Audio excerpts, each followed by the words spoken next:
China increasingly influenced Hong Kong.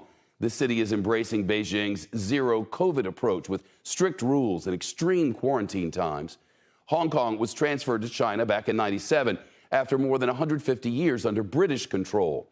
The move quickly blurred the lines between the mainland and the island. In 2020, a controversial national security law took effect. It enabled crackdowns on free speech and gave the Chinese Communist Party greater control in Hong Kong. That law spurred massive protests, and since then, activists have been arrested, school curriculums rewritten, and newspaper editors have been detained. Benedict Rogers now, he lived and worked in Hong Kong as a journalist in the '90s and co-founded the group Hong Kong Watch. It monitors threats to Hong Kong's basic freedoms. Benedict, thanks. Put this in some perspective for us. How much changed since you left, and where are we headed? Enormous change. Hong Kong has gone from being one of the freest, most open cities in Asia to now one of the most repressive, under direct control of the Chinese Communist Party, and much like any other city in China. Back in 2017, you were personally denied entry into the country for being a vocal critic of the Chinese government. Do you expect more foreigners to be denied entry to Hong Kong coming up?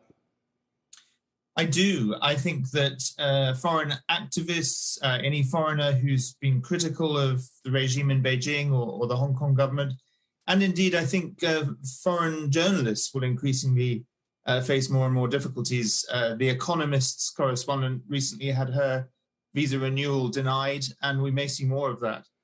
A lot of business has been for a long time done through Hong Kong because of the situation with the mainland. There seems to be less and less of that. Is that an accurate perception? Yes, I think confidence in Hong Kong, because of the erosion of freedoms, threats to the rule of law, the loss of transparency and autonomy, I think business confidence in Hong Kong will continue to decline. Hong Kong economically probably will continue to do well because of the role of what's called red capital, Communist Party-linked capital in the city, but that will replace what has been the international trading status of Hong Kong. Do you see a time when Hong Kong and the mainland have no real discernible differences, that they're ruled in exactly the same way? And if not, where does this go from here?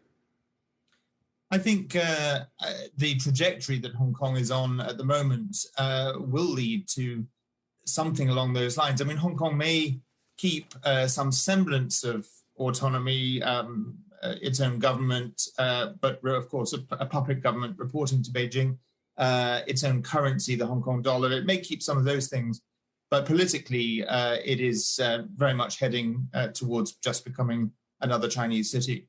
Benedict Rogers from Hong Kong Watch. Sir, thanks for the time. Appreciate it.